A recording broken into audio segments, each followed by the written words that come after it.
Hi everyone, I'm here today with Tanveer Grewal, owner and founder of Ambient Events at Ambient Events' first annual Green Ribbon community event. First of all, thank you so much for throwing this event. Thank you for having us. We really appreciate it. It's been a terrific day of very meaningful conversation about mental health and mental illness. And so first of all, Tanveer, can you tell us a little bit about what is mental health and what is mental illness? So mental health is very similar to what physical health is. So physical health is the well-being of your body, and that's something, because you can see it, people often understand it. So similarly, mental health is your psychological well-being, your physiological is your physical health.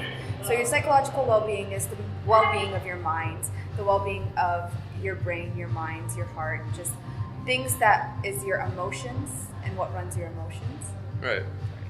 And mental illness is obviously then an illness or a sickness of the mind. So whether it is small issues that are day to day, like anxiety, depression, that are very treatable, very copable, people can, it's not something that's necessarily life altering, but then there obviously are more severe illnesses, just the way physically you can get a cold, you can get sick, you get the flu. Anxiety and depression, it's not something that's short term, like the cold or the flu, but it is something that's much more manageable with great coping mechanisms, services, therapists. And then there's some more serious illnesses such as psychosis, schizophrenia, and that's what people often confuse, is that when they think of mental illness, they kind of go already to the extreme, but it's not an extreme. Your mental health is on a spectrum. Some days you can be happy and you have amazing mental health. Some days you're upset and it impacts your mental health. Or then when you get into mental illness is where you're kind of going on that side of the spectrum. Right. So can you tell me a little bit about Ambient Events throwing this project, the Green Ribbon Project? Just a little bit about that. So I recently actually graduated from Wilfrid Laurier. Last year, I did my undergrad in psychology, and then I decided I kind of wanted to switch to business. It was kind of a really big 180 jump, but I've always been very passionate about event planning, and I decided to start my own company very recently. And as a part of the launch, I wanted to launch an initiative that meant a lot to me, which was Green Ribbon, and it was about raising awareness on mental health issues within our community and something that would help our community in the long run. So I felt that the best way to do this, and starting up an event company, you have to do these little events, or you have to do things that are like kind of pro bono. So why not do something that will actually make a difference in someone's life? Why not do something that's going to bring our community to move forward? Right. And so now, for people watching that may be suffering from mental health problems, that may have a mental illness, what are some things that you would suggest someone that may believe that they may have a mental illness, might have mental health problems, what would you suggest they do? So I think the very first step is kind of accepting it. I know that the whole reason we're kind of doing this event is, to kind of break that stigma that surrounds mental health. The problem is that people don't want to accept it, they don't want to believe that it's true, or they don't have the education. So first off, it is getting that education and the necessary tools to kind of learn about what is mental health, what is mental illness, and then going from there. And when you do feel that, I may be suffering from anxiety or depression or some other sort of mental illness or mental health problem, it's about recognizing that you have that, recognizing your feelings. Don't try to people often try to suppress their feelings, or they say, it's stress, it'll go away. Don't suppress your feelings. It's okay to be upset. You don't have to be happy 24/7. It's okay to have those emotions. And it's kind of seeking support, whether it's through a family member, a trusted friend, or a doctor. Obviously, at a point in time, I do suggest that everyone goes and speak to, whether it's just your family doctor, and tell them a little bit about what you're experiencing.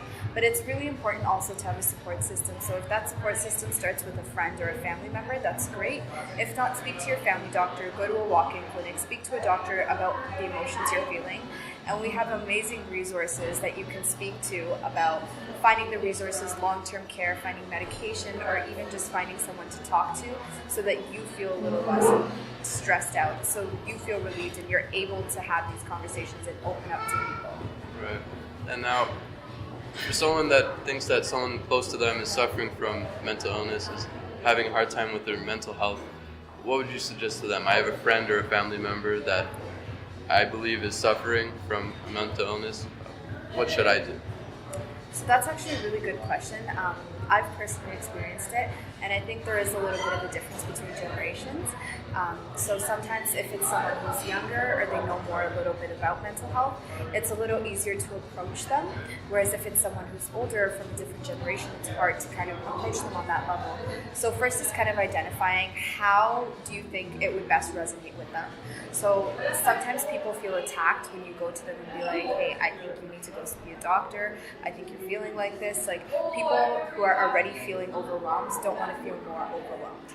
So it's kind of approaching them and being like, even if it's just listening to them, that I'm here for you, I support you, and I'm going to be there with you through this journey. If it is something where you think it's at the point of self-harm, at that point, unfortunately, it's really hard, and it is best to call 911. If you think that someone is suicidal or they're going to do self-harm themselves, it's important that you call for help, whether it's 911, whether it's medical services. It's just important to kind of get them contained, make sure they don't harm themselves, make sure people are safe. But if it is just, trying to get them to seek support, it's if you're speaking to your parents or your grandparents, if it's in a different language, first speak to them in their other language. Like for Punjabi people, often people think it's jinta or kabrad, and then, speaking to my grandma, like, I know you feel a lot of like how can I help you with that? And like there's so many organizations like PCHS, that's just one of the organizations I know that has a specific program for seniors even. So there's a variety of resources that are available.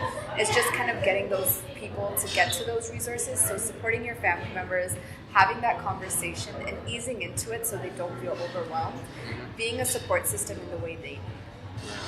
And so you're mentioning resources available for people suffering from mental illnesses. With a word or a number, how would you rate the current facilities and services available for people with mental health, especially publicly available? I don't want to rate by a number, but I do think there are a lot of resources that are available. I think the problem is that sometimes people feel that there are not a lot of resources, but it's more so that people aren't aware of the resources that are available. I know for some organizations it becomes hard when they're the faces, like PCHS is one of the biggest organizations, especially in the Punjabi community, that people are aware of, that when you only have 30 to 40 caseworkers working, it's hard to kind of cover everyone's cases and get people immediate help, but there are many different organizations, and like some of the panelists today, so we have social mental health, and these girls are amazing at finding resources available to the community. They're very active on social media as well, and there's so many different resources that are available so that there's no language barriers, there's no socioeconomic barriers. Like we try to, especially in Brampton, the GTA, there's so many resources that are available to each specific culture, to each background, that there are no barriers, but it's hard when people don't know about these resources. So it's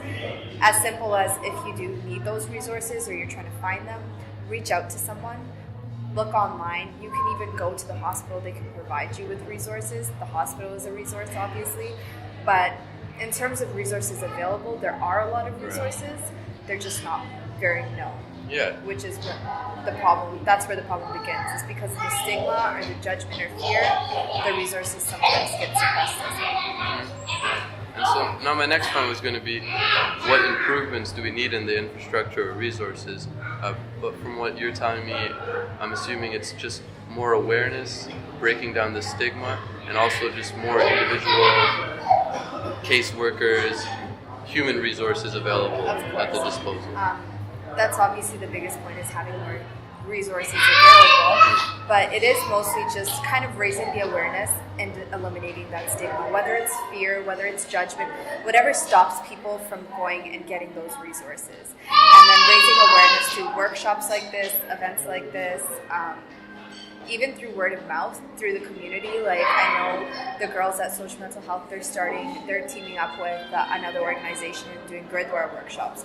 So places where that there are more people in our community, whereas for children it's a little bit easier because they can directly get those resources through school.